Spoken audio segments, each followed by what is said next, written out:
بندر یمن کے بادشاہ کی کہانی چڑی مار کی بیوی کو سنا چکا تو کہنے لگا، اے نیک بخت، مطلب اس کہانی کا یہ ہے کہ جو خدا کی ذات پر بھروسہ کرتا ہے، خدا اس کے لیے غیب سے سامان کرتا ہے، اور جو لالچ میں آ کر برا قدم اٹھاتا ہے آخر نقصان اٹھاتا ہے۔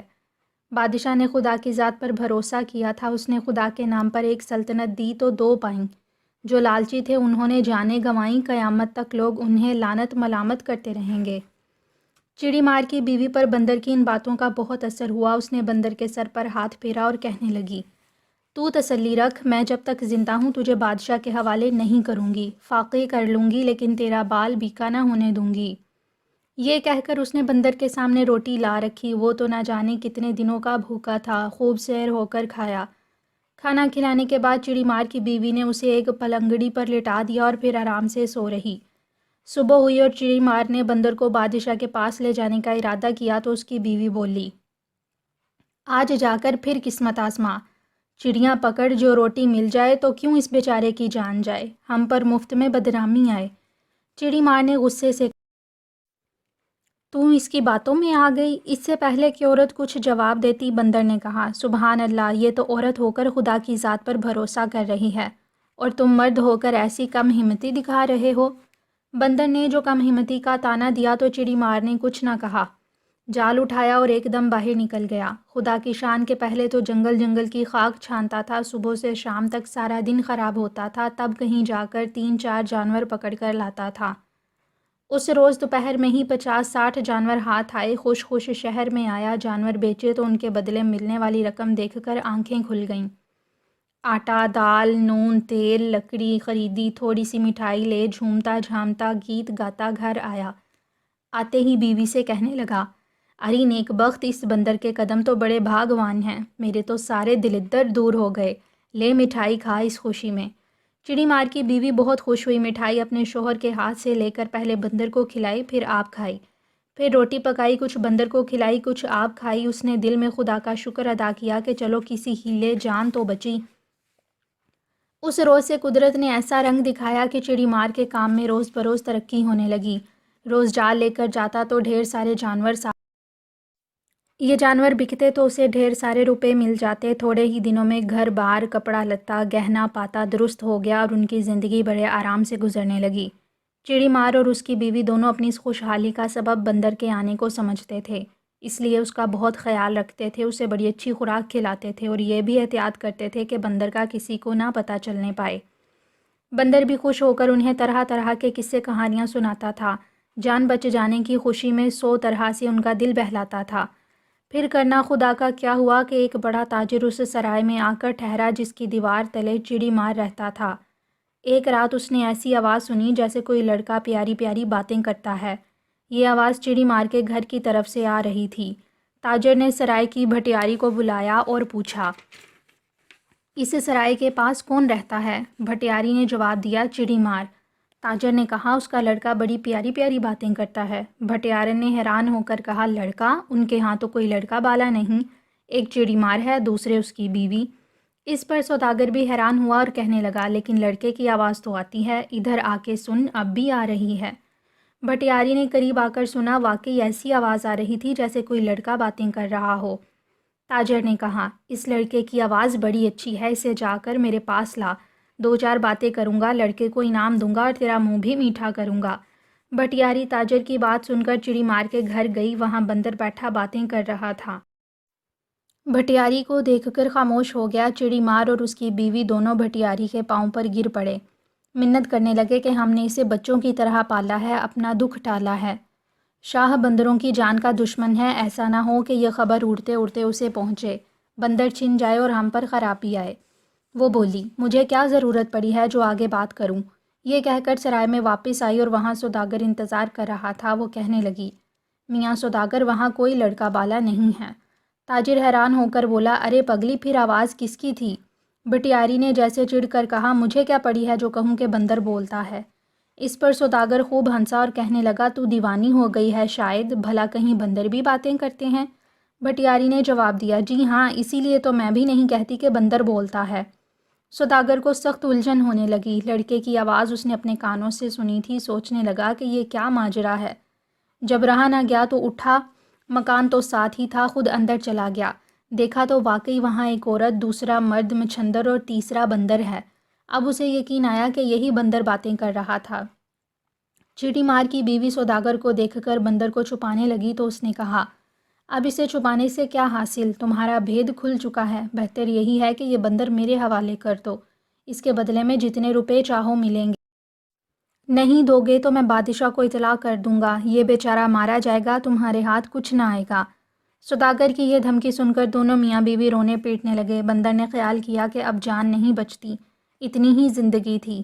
چیڑی مار سے کہنے لگا، اے میرے مہربان، مناسب یہی ہے کہ خدا کی مرضی پر راضی ہو کر مجھے اس سوداگر کے حوالے کر دو۔ قضا آئی نہیں ٹلتی، تقدیر کے آگے کوئی تدبیر نہیں چلتی۔ چڑی مار نے بندر کی بات سن کر کہا، دیکھو یہ بندر کی ذات کیسی بے وفا ہے، ہماری محنت مشقت پر نظر نہیں کی، طوطے کی طرح آنکھیں پھیر کر سوداگر کے ساتھ جانے پر راضی ہو گیا۔ ہاں میاں سوداگر بڑا آدمی ہے، اور ہم کیا ہیں، ایک چڑی مار کے چڑی مار؟ بندر نے جواب دیا، میاں میں تمہاری مہربانیوں کا بدلہ کسی صورت نہیں دے سکتا، لیکن اگر سوداگر کے ساتھ نہ جاؤں تو اپنی جان بھی کھوؤں اور تم پر بھی خرابی لاؤں۔ آخرکار چڑی مار اور اس کی بیوی نے رو رو کر سوداگر سے قسم لی کہ بندر کو بادشاہ کو ہرگز نہ دینا اور اس کی اچھی طرح پرورش کرنا۔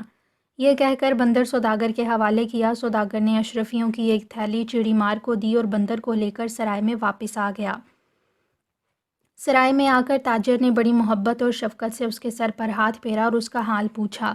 بندر نے کہا، اے مہربان، میں وہ بلبل ہوں جو باغ سے دور ہے، جس کا کوئی گھر نہیں، شکاری میری طاق میں ہے اور باغبان میرا دشمن۔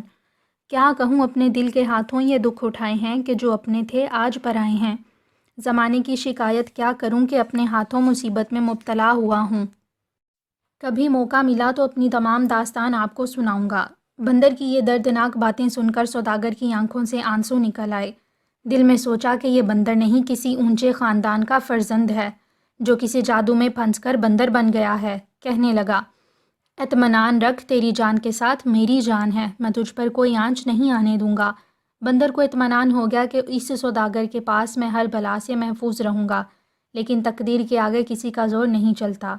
چڑی مار کے گھر میں تو کسی کو اس کا پتہ نہیں چلا تھا، لیکن یہ سوداگر کا ڈیرا تھا۔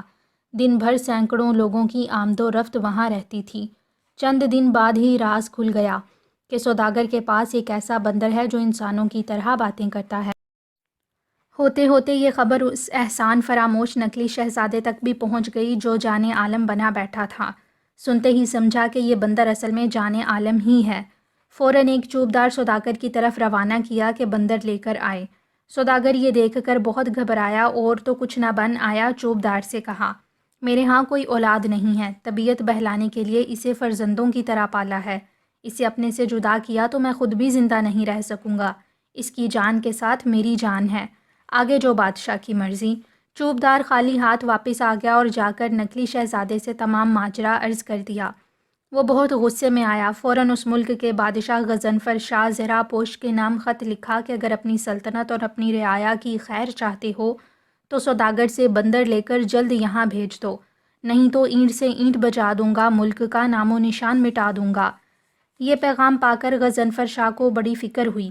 وزیروں نے عرض کیا کہ حضور، ایک حقیر سے جانور کی خاطر لاکھوں بندگان خدا کا خون کروانا کسی صورت اچھا نہیں۔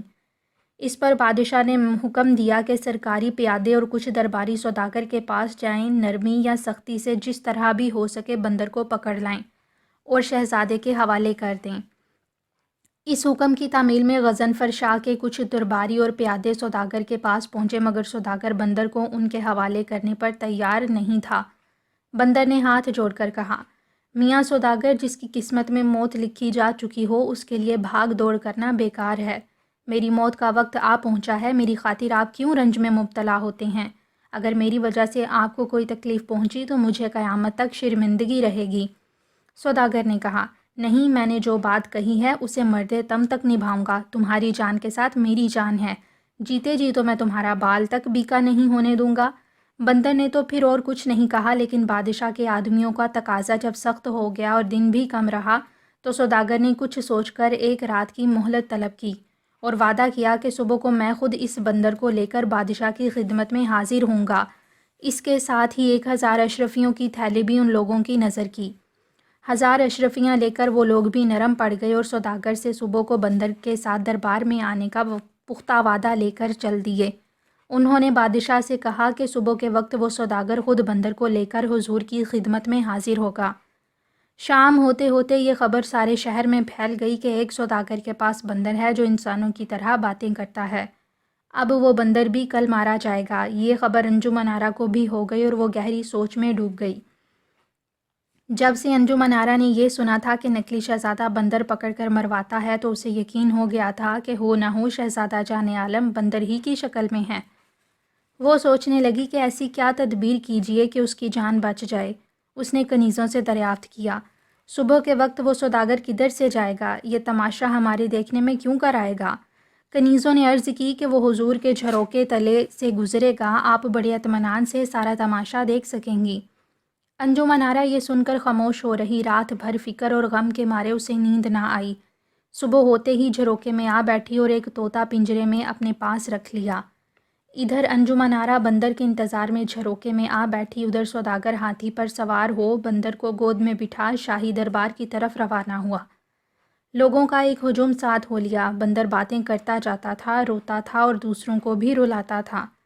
جب اس کی سواری انجمن آرا کے جھروکے کے نیچے آئی تو انجمن آرا نے سوداگر سے کہا، میاں سوداگر ذرا ٹھہر جاؤ، ہم بھی دیکھیں کہ تمہارا بندر کیسی باتیں کرتا ہے۔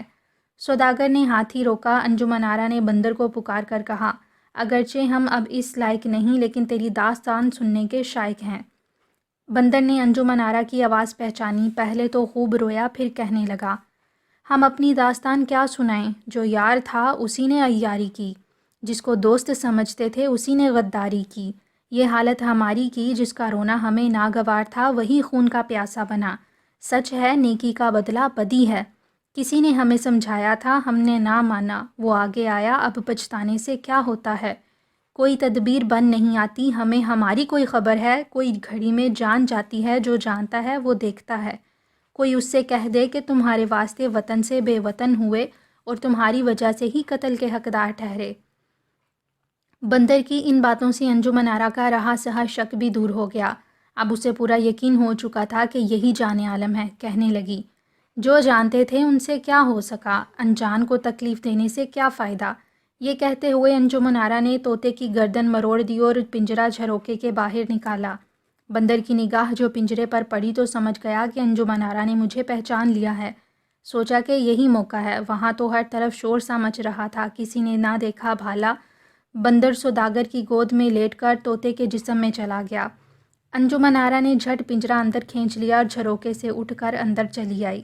سوداگر نے دیکھا کہ بندر مر گیا ہے تو اس نے اپنے سینے میں خنجر بھونک لینا چاہا۔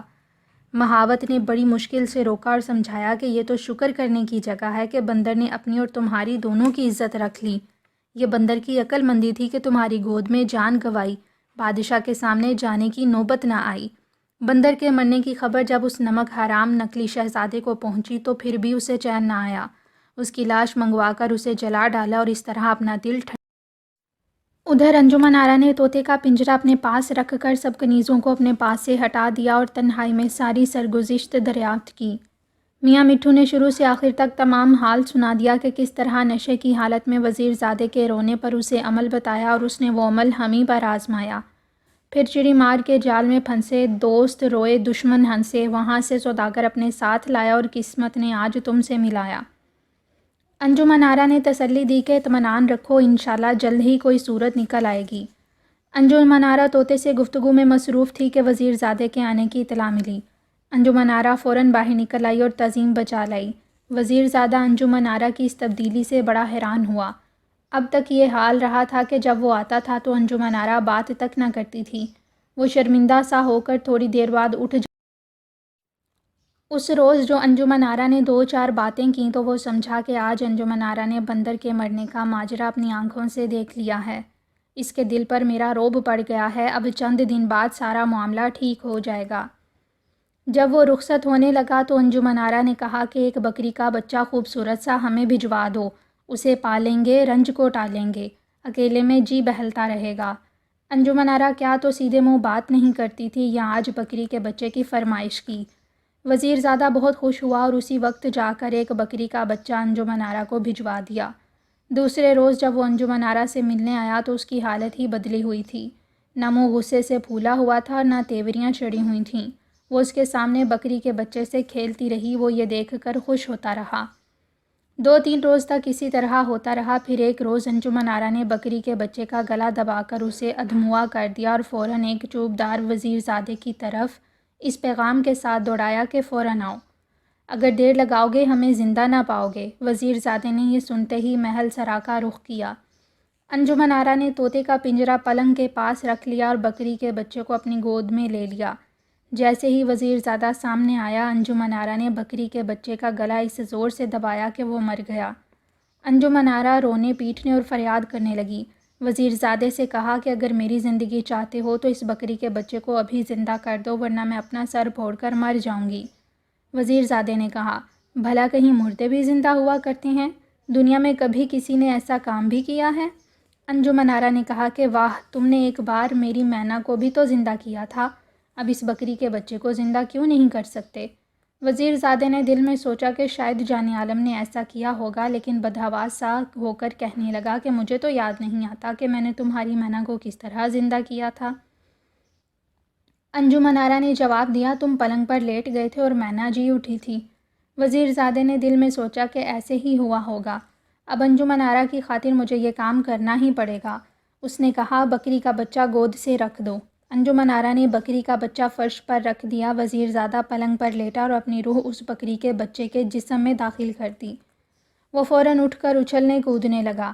انجمن آرا نے اسے گود میں اٹھایا اور پیار کرنے لگی۔ وزیر زادے نے سوچا کہ 2 گھڑی کی بات ہے، انجمن آرا بکری کے بچے سے جی بہلا لے گی تو پھر اپنی روح واپس لے جاؤں گا۔ یہ نہ سمجھا کہ وہ آج خود شکار ہونے کو ہے۔ قدرت کو کچھ اور منظور ہے، اب واپس اپنے جسم میں جانا بہت دور ہے۔ شہزادہ جان عالم یہ سب معاملے پنجرے سے دیکھ اور سن رہا تھا۔ وہ فوراً اپنی روح اپنے جسم میں لا کر اٹھ کھڑا ہوا۔ وزیر زادے نے جو جان عالم کو دیکھا تو خوف سے تھرا گیا۔ سمجھا قسمت اب بری ہے، کوئی دم کو میرا گلا ہے اور چھری ہے۔ لیکن جان عالم نے اس کے گلے پر چھری پھیرنے کی بجائے جھٹ اسم اعظم پڑھ کر پھونکا، جس سے وزیر زادہ اپنی روح کسی دوسرے جسم میں لے جانا بھول گیا۔ انجمن آرا نے فوراً آگے بڑھ کر بکری کے بچے کو پکڑا اور ایک رسی اس کے گلے میں ڈال کر مضبوطی سے ایک طرف باندھ دیا۔ پھر شہزادہ جان عالم نے سوداگر کو بلوایا، اسے اپنا سارا حال سنایا اور اس کا شکریہ ادا کرتے ہوئے اسے بھاری انعام دے کر رخصت کیا۔ پھر چڑی مار اور اس کی بیوی کو بلایا اور انہیں بہت سا زر و جواہر دیا اور غضنفر شاہ زرہ پوش سے سفارش کر کے چڑی مار کو اس کی سلطنت کے چڑی ماروں کا سردار بنوا دیا۔ اس کے بعد شہزادے نے اپنے لاؤ لشکر کو کوچ کی تیاری کرنے کا حکم دیا۔ رخصت ہونے کے لیے خود غضنفر شاہ کے پاس آیا، سارا قصہ اسے بھی سنایا۔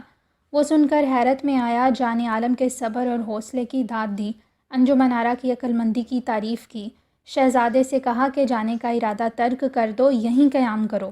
لیکن جان عالم نے عذر کیا کہ ماں باپ میری جدائی میں بے چین ہو رہے ہوں گے، میری راہ دن رات دیکھ رہے ہوں گے۔ آخر 3-4 روز تک بھاری دعوتیں کرنے کے بعد غضنفر شاہ نے شہزادہ جان عالم اور انجمن آرا کو بھاری اور قیمتی تحائف دے کر رخصت کیا۔ اپنی سلطنت کی آخری حد تک وہ جان عالم کے لشکر کے ساتھ آیا اور اس عرصے میں شہزادے کے لشکر نے غضنفر شاہ کی طرف سے برابر پکا پکایا کھانا کھایا۔